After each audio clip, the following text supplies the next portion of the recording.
시작하겠습니다. 문제는 그러면 각자 풀어보시고, 또 문제가 나쁘지 않아요. 문제가 괜찮아요. 그리고 제가 나중에 뭐 OX 문제라든지 문제를 좀 만들어 올 건데, 일단은 이 교재에 있는 문제를 풀고, 그리고 문제 밑에 보면 팁이 있잖아요. 내용들 그것도 또 숙지하시고 자꾸 반복하시고. 문제는 그때 제가 그 3, 4월까지 3과목을 끝내고, 그리고 5, 6월 달에 이제 문제를 푼다고 그때 설명을 드렸었는데, 5월 달 하고 6월 20일까지 하면 한 달 20일을 좀 빡세게 문제를 풀면 제 생각엔 되지 않을까 해서, 일단은 그 지금 하는 내용들은 계속 중복이 또 많고, 그리고 너무 부담을 가지시 마시고 문제를 풀면서 복습을 하시면 돼요. 문제를 풀면서 책의 내용을 보면서 복습하면 너무 지루하니까 문제를 풀면서 다시 복습을 하시는 게 좋으실 것 같아요. 제 생각에는.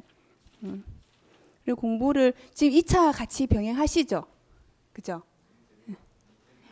예. 2차 근데 처음에는 그럴 수밖에 없어요. 누구나.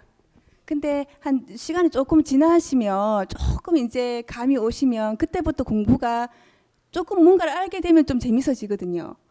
공부가. 그래서 공부를 너무 이제 스트레스 받지 마시고 하시라고. 뭐 즐겁게 공부하면 제일 좋고, 근데 이제 조금 공부를 이제 반복하시다 보면 감이 조금씩 잡히면서, 그때부터는 공부를 하면 뭔가가 외워 암기가 되고 이해가 된단 말이에요. 공부를 조금, 이왕 하시는 공부를 조금 긍정적으로 재밌게 즐겁게 공부하시고, 또 자신감 가지시고 그렇게 공부하시는 게 능률적이시고, 잘 안 되시겠지만 저도 처음엔 너무 하기 싫었어요. 근데 이제 막바지에 가니까 이제 막바지에 스피드를 올리는 것도 중요하더라고요. 막판에 그 집중하는 거. 지금은 조금 이제 오밍엄 하신다 생각하시고 편안하게 공부하시면 좋을 것 같아요. 너무 처음부터 스트레스 받고요. 힘들게 하시면 장기전인데 그렇게 공부하시면 될 것 같아요. 그리고 지금 이제 우리가 이제 챕터 2까지 끝났는데, 거기서 한 문제 1과목에 25문제 나오는데 거기서 한 50% 정도 나올 것 같아요. 그리고 뭐 손해보험, 지금 챕터 3 손해보험인데 여기서도 한 뭐 45% 한 이 정도 문제가 나올 것 같거든요. 그래서 손해보험 하는 파트, 요 파트도 좀 중요한 파트가 많아요. 그래서 열심히 공부해 보겠습니다. 중복되는 내용도 있고. 그래서 자, 챕터 3 손해보험.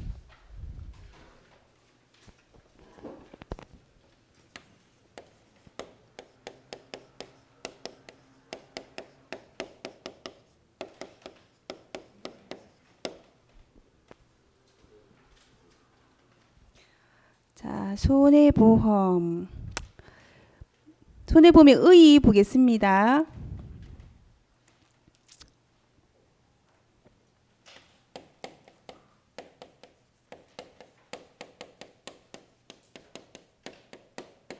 자, 보험계약자는 보험자에게 뭘 지급하냐면, 뭘 지급하죠? 네, 보험계약자는 보험자에게 보험료를 지급하죠. 그죠? 보험료를 지급하고, 약정한 보험료를 지급하고, 그리고 보험자는 불확정한 사고로 생기는 피보험자의 재산상의 손해를 보상하는 보험금을 지급하죠. 그죠? 보험금을 지급할 것으로, 즉 재산상의 손해를 보상할 책임이 있다고 약정함으로써 효력이 생기는 보험계약이다. 그러면 손해보험은 피보험자의 물건 또는 재산상의 손해를 보상하는 거고, 그리고 인보험에서는 사람의 생명 또는 신체에 생길 우연한 사고에 대비하는 보험이다 라고 돼 있죠. 그죠? 손해배상. 손해배상은 특별히, 배상은 위법한 행위, 그리고 밑에 가시면 고의 또는 가실, 손해배상은 위법한 행위로 손해를 입힌 것을 보상해준, 회복시켜주는 거예요. 그리고 자기가 한 일에 책임을 지는 거기 때문에 고의 또는 가실이 있어야 된다. 그 손해보상은요, 손해보상은 쭉쭉쭉 읽어보시면 사법상으로도 적법한 행위임에도 발생한 손해를 보상한다 했죠. 적법한 행위도 보상을 한다는 거예요. 배상은 위법, 보상은 적법. 예를 들어 토지가 수용된 경우에 토지 소유자에게 보상하는 경우, 소방관이 하재 진압하기 위해서 어떻게 불난집에 옆에 대문을 부수고 들어갔다. 이거 다 공무를 수행하는 경우죠. 위법 아니죠. 공무 수행하는 거니까 적법한 거죠. 이것도 다 뭐다? 손해보상이다. 그럼 차이점 보시면 고의, 가실을 비교해보면 손해배상은 가해자의 위법이 입증돼야 되나, 손해보상은 가해자가 없는 경우나 그리고 위법, 가실이 없는 경우도 손해를 보상한다. 즉 손해배상은 가실 책임주의고 손해보상은 무가실 책임주의다.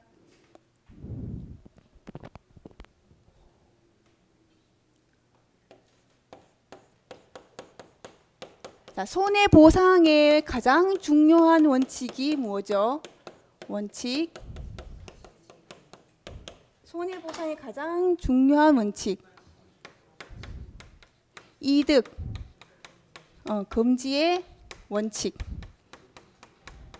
즉 손해 본 것만, 실제 재산상의 손해 본 것만 보상해 준다. 이득 보면 안 된다. 이득 금지의 원칙. 즉 실손 보상의 원칙. 가장 중요한 원칙입니다. 그러면 보험자의 책임 범위,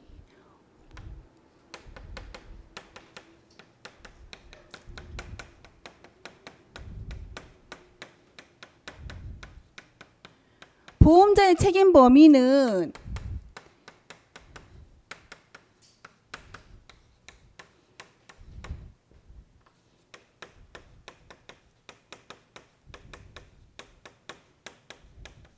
피보험 이익의 가액의 한도 내에서 책임을 져야 된다는 거예요. 피보험 이익은 보험 계약의 목적인데 피보험 이익, 이것을 가치를 산정한 금액이 바로 피보험 이익의 가액입니다. 그러면 피보험 이익 의 손해보상의 원칙이란 쭉쭉쭉 읽어보시고, 세 번째, 손해보험은 부정액 보험이죠. 그죠? 부정액 보험으로서 보험사고 발생 시에 보험자의 보상 책임 범위는 보험 가액과 보험 금액 한도 내에서 실손액에 따라 보상이 된다 그랬죠. 자, 피보험 이익의 가액이 바로 보험 가액이에요. 보험 가액.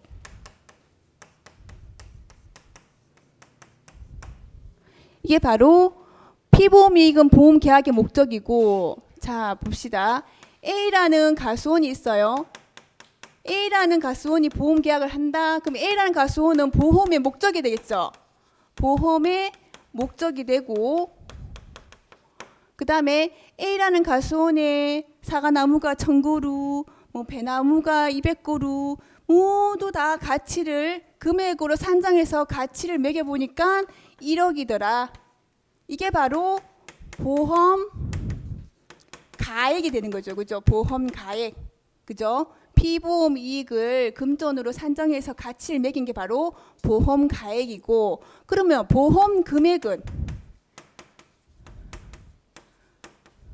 보험 가액이 1억이다. 그럼 1억의 한도 내에서 보험 금액을 정할 수가 있어요. 그럼 나는 9천만 원 보험 금액에 가입한다.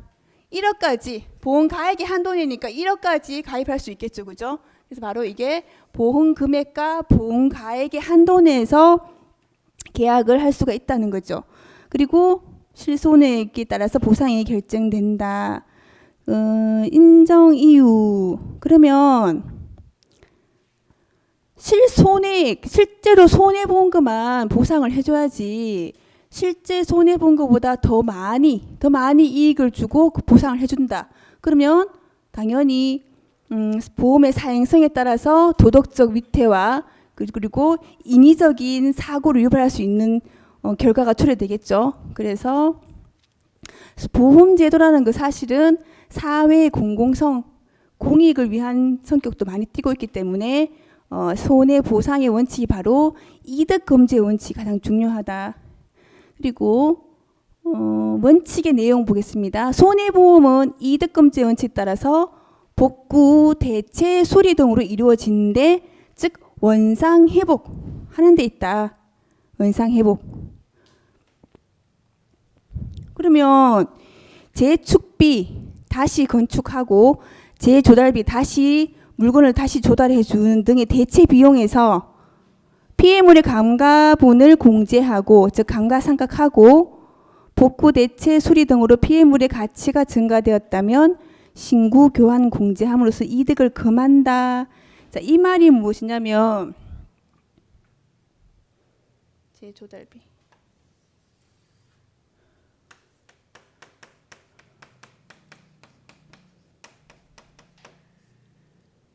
뭐 예를 들어서 공장에 기계의 부품이 고장이 났어요. 기계 부품이. 그럼 이 기계를 보험의 목적으로 보험에 가입을 했다. 그러면은 이 고장난 부품을 다시 재조달해 줘야 되잖아요. 그죠? 그죠? 근데 부품은 사실은 이거는 한 10년 정도 사용한 부품이란 말이에요.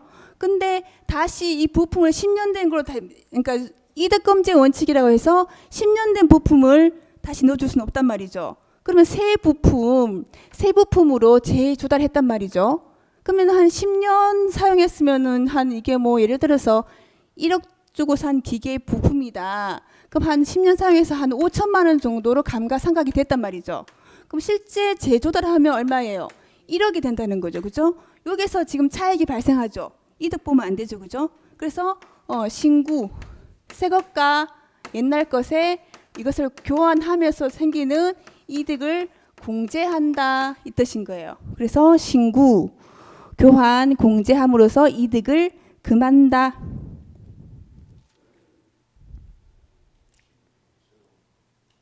신구 새 것과 옛날 것을 교환 공제함으로써 이득을 금한다. 공제시킨다는 거예요. 그래서 신품을 교환했잖아요. 그죠? 그 신품 교환하면 이 부품의 수명이 연장이 되는 거죠. 그죠? 수명이 연장되면 이 가치가 증대가 돼 버리죠. 그죠? 그러니까 우리는 이득 보면 안 된다. 이득 금지 원칙이니까 원상 회복해줬는데 원상 회복은 아니라는 거죠. 그래서 이거를 신구 교환되는 차익만큼 뭐 공제함으로써 이득을 금한다 이 뜻이에요. 근데 당사자 간에 약정해서 신가보험이라고 미리 약정해서 새 제품으로 조달해 주겠다라고 약정해서 보험 가입할 수도 있습니다. 약정해서. 근데 원칙적으로는 안 된다는 거죠. 이득금지 원칙에 배반된다는 논리죠. 그러면 피보험이익 나오죠. 보험계약의 목적이다. 피보험이익 그럼 뭐다? 보험사고의 발생 여부에 관하여 가지는 경제적 이해관계다.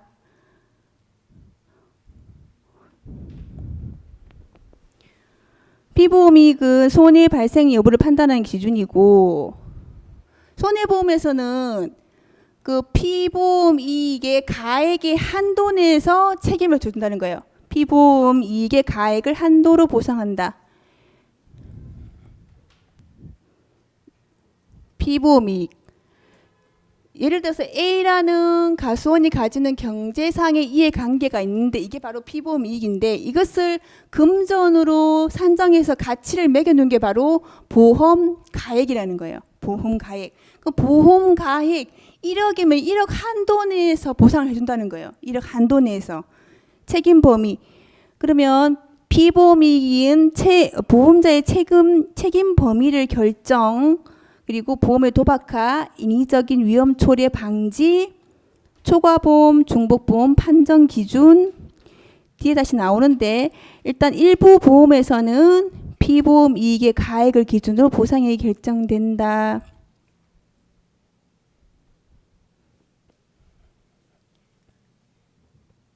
뒤에 다시 나오긴 나오는데 제가 한번 짚고 넘어갈게요.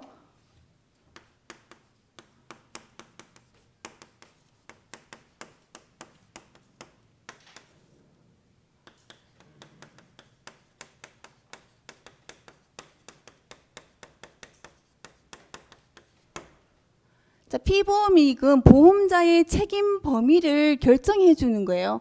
물론 보험가액 한도 내에서 우리가 보상을 해주지만 피보험 이익이 있어야만 보험가액도 생기는 거죠. 그래서 보험자의 책임 범위를 결정해 주고 그다음 아까 전에 도덕적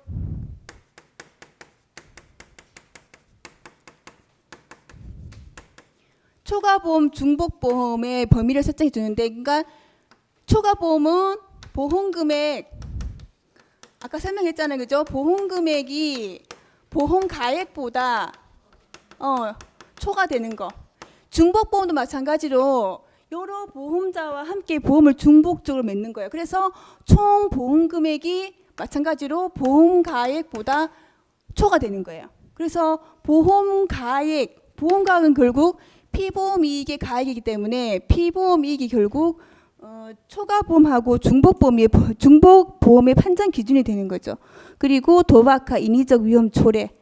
왜? 나는 피보험이익 범위 내에서만 보상을 해줄 거니까 도덕적으로 위태에 빠질 위험이 적어진다는 거죠.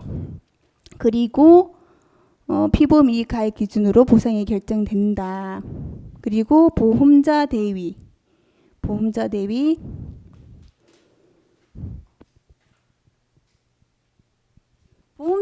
손해보험에서만 인정하는 권리인데 누구의 권리입니까? 보험자의 권리예요. 보험자의 권리. 보험자가 보험금을 지급하고 그리고 보험금을 지급하고 피보험자 또는 보험계약자가 보험의 목적 또는 제3자에 가지는 법률상의 권리를 취득하는 것. 이것도 마찬가지로 이득 금지의 원칙으로 인해서 보험자 대위의 권리가 생성이 되는데 즉 피보험자의 실손해만 보험자가 보상하더라도 피보험자의 잔존물이나 제3자의 권리가 남아있으면 부당이익을 취하게 되는 거죠. 그래서 이중이득 금지하기 위해서 보험자 대위가 생기는 거죠. 보험자 대위.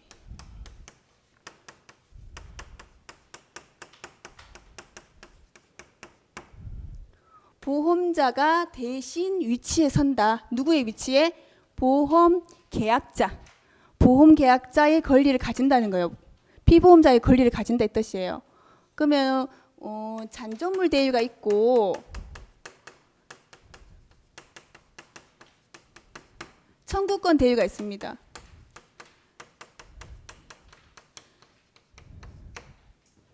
잔존물 대위.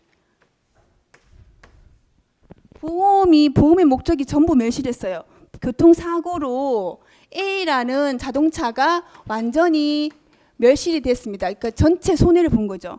그러면은 보험자는 피보험자에게 보험금액 전부를 지급하는 거예요. 보험금액 전부를 지급하고 그리고 여기 잔존물이 남아있겠죠. A라는 자동차의 엔진이나 바퀴나 잔존물이 남아있겠죠. 그거의 권리를 누가 갖는다? 보험자가 갖는다는 거예요. 이중이득을 금지하기 위해서 청구권 대위는 제3자로 인해서 보험사고가 생겼습니다. 보험사고가 생겼으면은 보험자는 제3자로 인해서 보험사고가 생겼어요. 그러면은 보험자는 보험계약자나 피보험자에게 손해를 다 보상해 주는 거죠. 마찬가지로 보험금액 전부를 지급해주고 이 피보험자가 그럼 손해 본 게 누구 때문에 손해 봤습니까? 제3자 때문에 손해 봤잖아요, 그죠? 그 제3자한테 가지는 손해배상 청구권, 손해배상해달라는 청구권을 누가 가진다? 보험자가 가진다는 거예요. 왜냐하면 피보험자는 보험자에게 보험금 전액을 다 지급받고 또 제3자한테 배상, 손해배상 해달라고 청구할 수 있잖아요. 그럼 이득이 이중이득이 되는 거죠. 그래서 청구권 대위를 권리를 누가 가진다? 보험자가 가진다. 해서 보험자 대위. 이것도 마찬가지로 이득 금지의 원칙에 반하여서 권리를 행사할 수 있다. 그 내용입니다. 세 번째 줄 보시면 피보험자에게 잔존물이나 제3자에 대한 권리가 남아있으면 부당이익을 취득하는 결과가 되기 때문에 대위권을 인정한다. 이거는 법률상 자연스레 이거는 권리가 당연히 자연스레 발생하는 거예요. 누구의 권리? 보험자의 권리가 자연스레 발생한다. 그리고 타보험 계약 146조.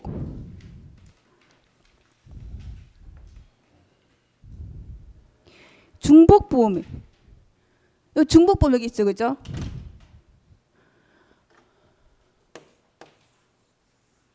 중복보험은 동일, 그러니까 말 그대로 중복된다는 거, 보험 계약이. 근데 동일한 보험 계약의 목적. 보험 계약의 목적이 뭐라 그랬죠? 보험 계약의 목적이? 예? 아, 그렇죠. 피보험 이익이죠, 그죠? 동일한 피보험 이익. 그리고 동일한 사고. 동일한 보험 사고를 수인의, 그죠? 여러 개 보험자에게 보험을 가입했단 말이에요. 그죠? 그러면 중복이 되는 거죠, 보험이. 중복되죠. 이럴 때는 보험계약자는 각 보험자에게 보험 내역을 통지해야 돼요. 통지 안 하면 사기로 보아서 무효가 되는 거거든요. 그럼 동일한 보험계약의 목적과 동일한 사고를 가지고 수개의 보험계약을 체결했을 때 중복보험은 보험 가액보다 보험금액이 초과되는 거예요. 근데 초과되지 않고 예를 들어서 이렇게 동일한 보험계약 했고 계약의 목적과 동일한 사고를 수개의 보험계약을 했는데 보험 가액이 더 크다.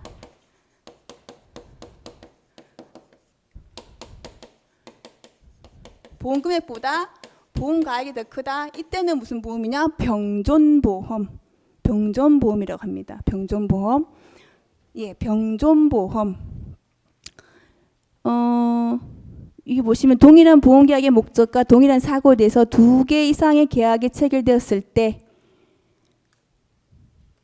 이 중 어떤 보험계약에 대해 나머지 계약, 다른 계약을 타보험계약이라고 한다.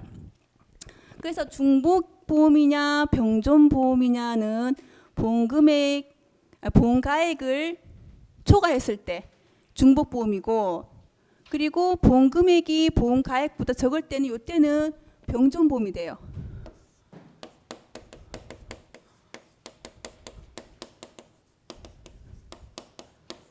이때는 병존보험.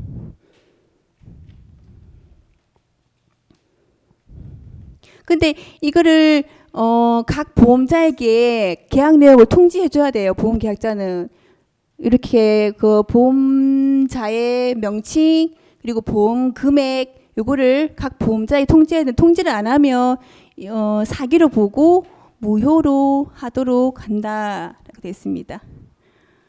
손해보상 원칙의 적용 예외. 손해보상은 이득 금지의 원칙이죠, 그죠? 그죠? 근데 적용 예외가 되어 있잖아요. 그럼 이득 금지의 원칙이 적용되지 않는다는 뜻이죠, 그죠?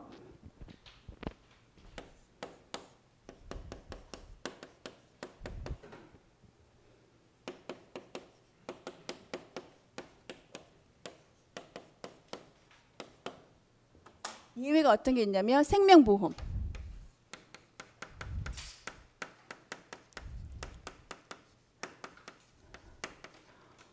생명보험은 그 타인의 사망을 보험사고로 한 생명보험은 정액보험이죠. 액수를 보험 가입 체결할 때 보험금액을 미리 딱 정해놓고 그 계약을 체결하잖아요, 그죠? 그래서 생명보험 같은 경우 이득금지의 원칙에 반하죠, 그죠? 예외라는 거예요. 그렇지만 생명보험 중에서 상해보험은 예외라는 거예요. 상해보험은 우리가 특약으로 실제 손해액만 우리가 보상하도록 생명보험에 예외도 있다. 예외. 상해보험에서는 치료비를 부정액으로 당사자의 특약으로 이득금지 원칙을 적용할 수 있다. 신가보험.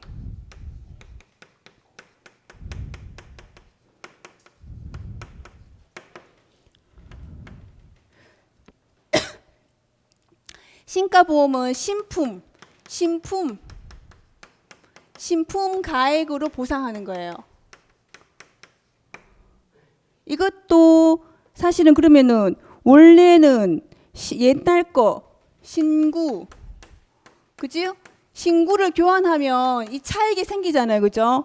맞죠? 그 차익이 생기면 이거를 그 차익이 생기는 만큼 공제해야 되는데 공제하지 않고 그냥 신품 가액으로 보상하게 하겠다 하고 약정해서 보험 가입하는 경우는 손해보상, 실손보상 원칙에 예외가 된다. 그래서 신품 가액에 의하여 손해를 보상한다. 그럼 피보험자가 옛날 것과 새 것의 교차 이익을 얻겠죠. 그렇지만 손해보상의 원칙이 어긋나지 뭐라 되어 있어요. 이는 공서양속과 보험의 본래 목적에 위배되지 않으므로 예외적으로 인정한다.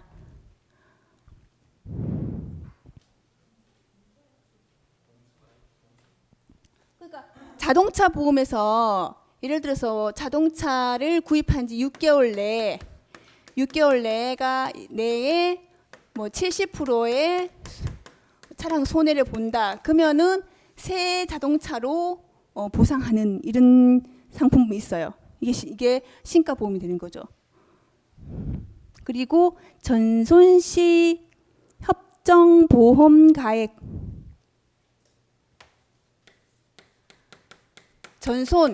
전체 손실 전부 멸실됐다는 거죠, 그죠? 전체 손실 시 미리 협정해서 보험 계약을 맺었다 이 뜻이에요. 보험 가액.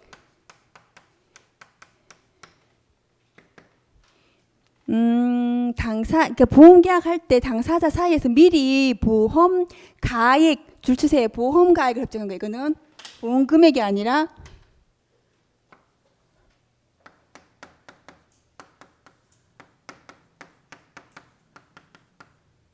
보험 가액을 협정.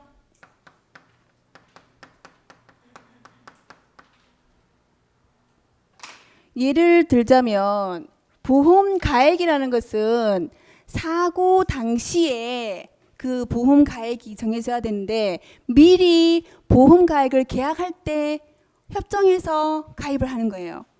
예를 들어서 뭐 해상보험에서 선박이 배가 가다가 바다를 헤치고 가다가 자초가 돼서 바다에 퐁당 빠져버렸어요.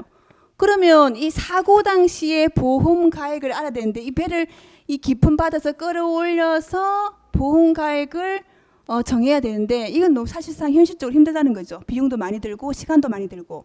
그래서 보험 가액을 미리 협정해서 가입하는 경우, 그럼 분명히 실제 사고 당시에 이 선박의 가치랑 이때 미리 가입할 때 정하는 보험 가액, 배의 가치가 차이가 날 수 있겠죠.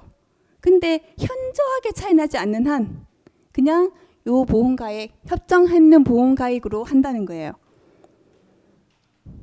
보험 가액이 실제 가액보다 많은 경우에도 그 차이가 미세하면 협정 보험 가액으로 보상한다. 그리고 손해 방지 비용.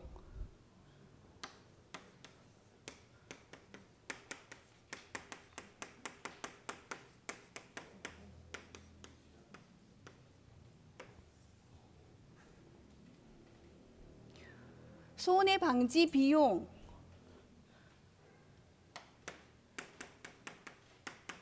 손해액과 그리고 손해를 방지하기 위해서 들어가는 비용, 유익하든 유익하지 않든 효과가 있든 효과가 없든 손해 방지 비용 있죠. 방지 비용,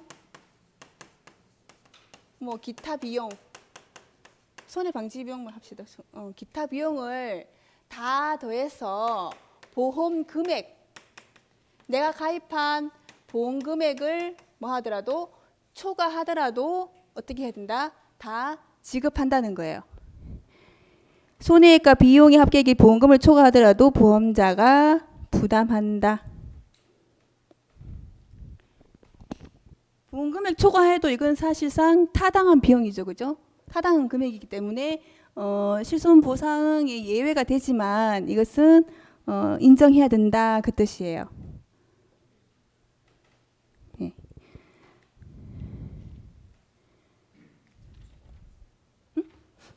예? 아, 예. 좀 빠르나요? 괜찮죠? 예.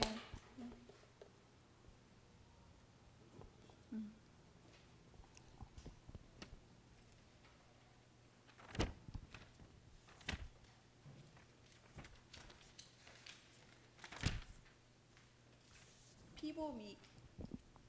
피보험이익 중요하죠. 피보험이익.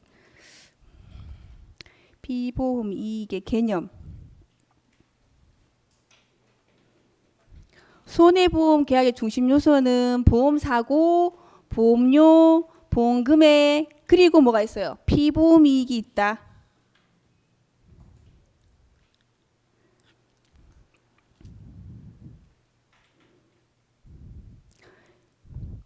피보험이익이라는 것은 보험의 목적이 가지는 경제상의 이해관계죠. 경제상 반드시 금전적으로 산정할 수 있는 것이어야 된다는 거예요. 피보험이익이.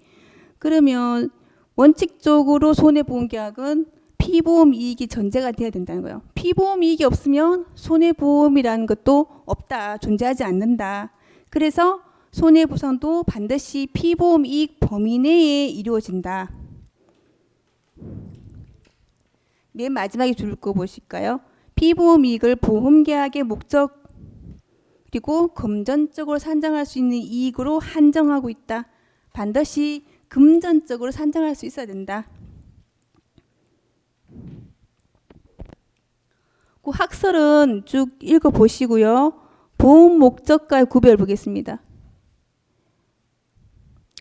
보험의 목적은 보험계약의 대상인 재하, 재산, 물건 이런 거죠, 그죠? 재하.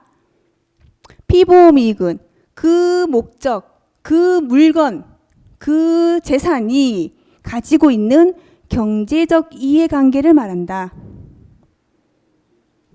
예, 경제적 이해관계를 말한다. 그러면 동일한 목적에 대해서 경제적 이해관계가 다름에 따라 수개의 피보험이익이 있을 수 있고 피보험이익이 다르면 결국은 별개의 각각의 보험이 된다는 거예요. 피보험이익이 다르면.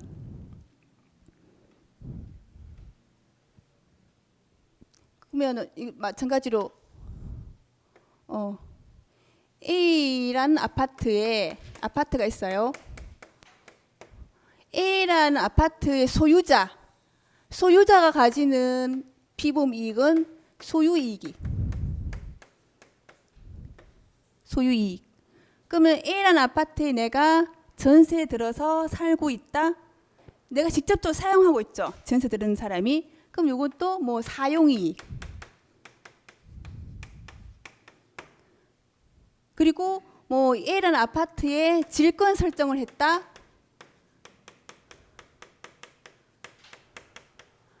그러면 이 이익들이 피보험 이익이 같은 목적, 보험의 목적은 A라는 아파트인데 동일한 보험의 목적인데 이익이 어떻게 달라지죠? 피보험 이익이, 그죠? 그러면 각각의 별개의 보험이 된다는 거예요. 각각 다 다른 별개의 보험 계약이 된다. 피보험 이익이 동일하냐 동일하지 않냐에 따라서 보험 계약이 별개냐 동일 보험이 된다는 거예요. 그러면 피보험 이익의 지위 쭉 읽어보시고 손해보험 계약의 절대적 불가결한 요소라는 것이 통설이다. 그래서 피보험 이익은 절대주의, 객관주의를 채택하고 있다. 피보험 이익의 요건.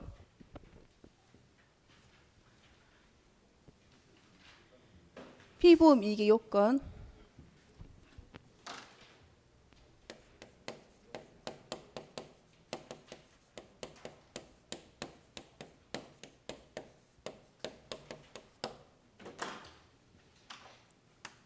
뭐가 있죠?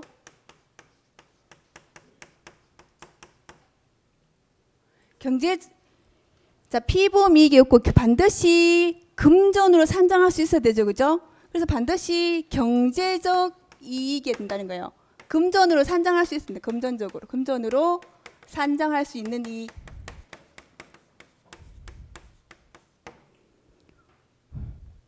그러면 금전적으로 산정할 수 있으려면 반드시 객관적인 평가가 가능해야 되겠죠. 주관적으로 뭐 5,000원이다, 10,000원 이게 아니라 객관적으로 평가가 가능함을 의미한다. 그러면 경제적 가치를 가지지 않는 감정적 이익, 기호 이익은 피보험이 될 수 없다. 그래서 법률상 관계든 사실상 이해관계든 적극적이든 소극적이든 현실적으로 입은 손해든 상실 이익이든 묻지 않는다.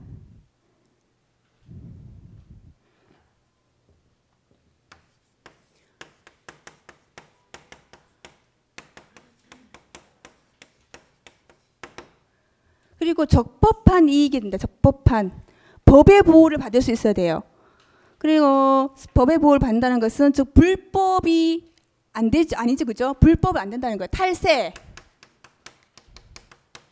절도, 이게 다 불법이죠, 그죠? 불법적인 것은 절대 안, 탈세, 절도, 그다음에 도박, 이런 불법적인 것은 되지 않는다.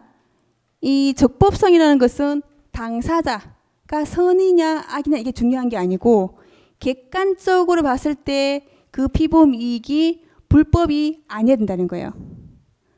그러니까 피보험자의 인적 상태와는 관계가 없다는 거죠. 도박 안 된다.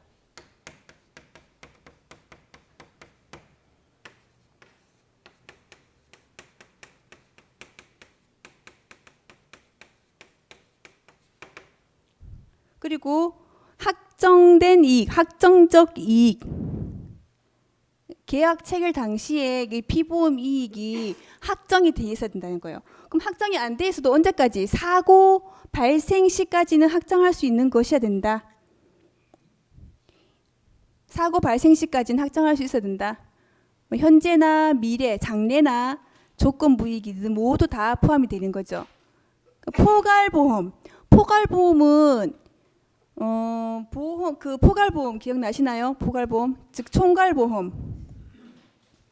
집합된 물건을 일괄적으로 보험에 가입할 때 보험이 예를 들어서 백화점 예를 들었죠, 그죠?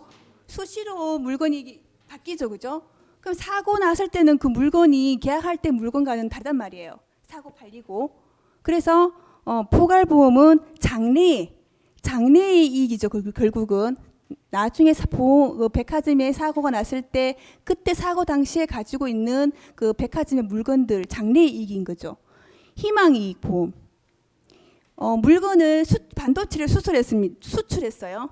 수출해서 예를 들어서 희망이익 보험 같은 경우는 그 미국에 반도체가 수출이 되었을 때 그러면 일단 내가 반도체를 1억에 팔았다면 미국에 도착해서 이 가치가 팔리면 1억 3천에 팔 수 있죠, 그죠? 희망이익 보험, 나중에 생기는 이익 보험, 희망이익 보험도 다 장래에 속하는 이익이 되겠죠. 이런 것도 상관이 없다. 무조건 확정만 되면 가능하다.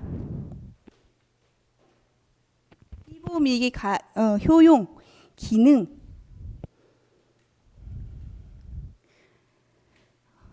보험자의 책임 범위 결정 줄 것이고요.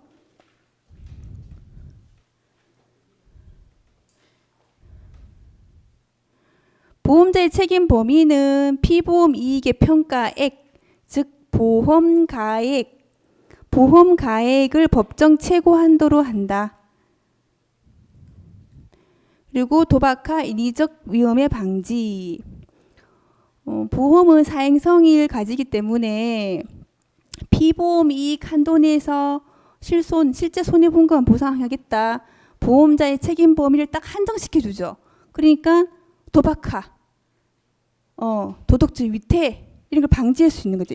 그러니까 인위적으로 보험 사고 내가 보험을 통해서 이익을 보려고 인위적으로 보험 사고를 낼 수 있는 이런 위험들에서 방지해 준다. 초과 중복보험의 규제. 그러니까 피보험 이익의 가액, 그 보험 가액을 초과하는 보험, 초과보험, 중복보험 다 보험 가액을 초과하는 거거든요. 보험 가액을 한도 내에서 보상 책임을 져야 되는데 보험 가액을 초과한단 말이죠. 그럼 초과보험, 중복보험도 결국은 이게 사기, 도박 이런 위험을 초과보험이니까 중복보험에 야기시킬 수 있죠, 그죠? 이런 것도 방지한다. 일부 보험의 보상액의 결정. 일부 보험도 뒤에 가서 할 거예요. 근데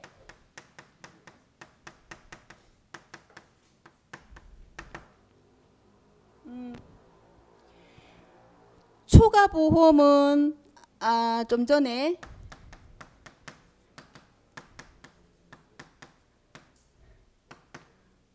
보험 금액을 보험 가액을 초과한 거죠. 그죠?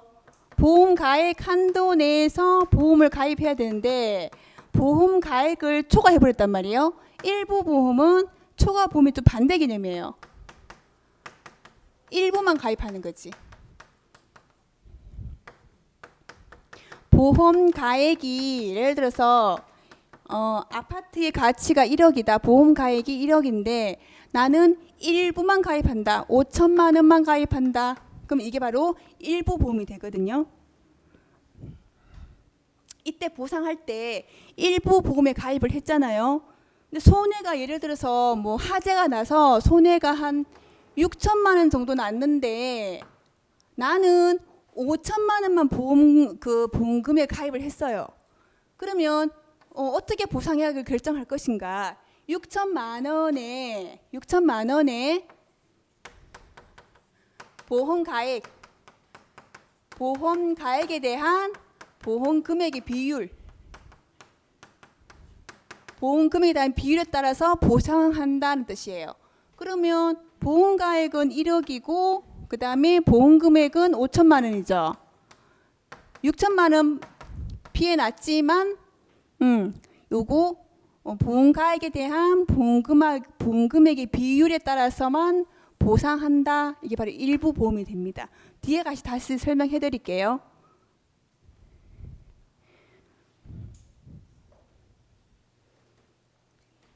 일부 보험에서 보험자의 보상액은 보험 금액의 보험 가액에 대한 비율에 따라 보상하므로 보험 가액이 확정됨에 따라서 보상액이 조정된다.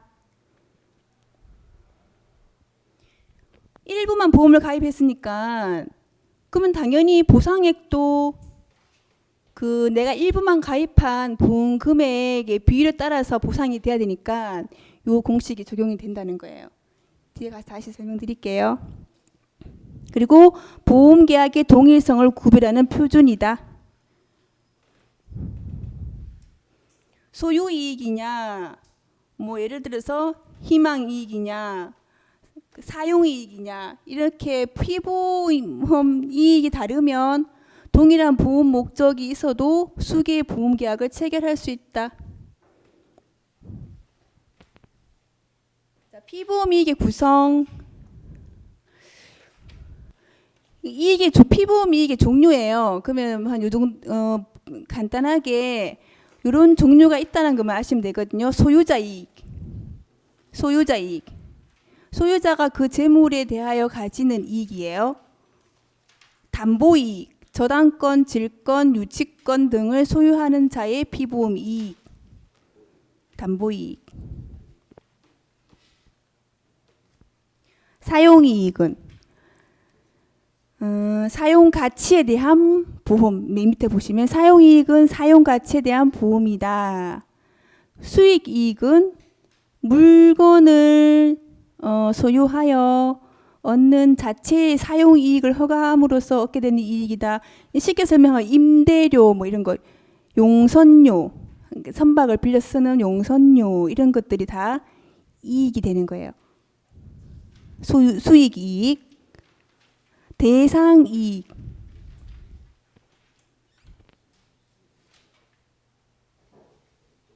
그다음에 비용 이익, 책임 이익, 희망 이익 이런 이익들이 있다.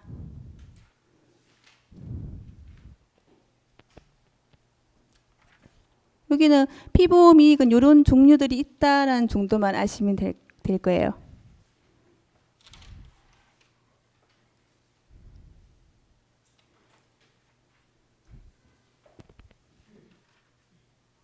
(10분) 쉬고 수업할게요. 네. 아 잠깐만, 시간 잘못 계산했다. 맞아요.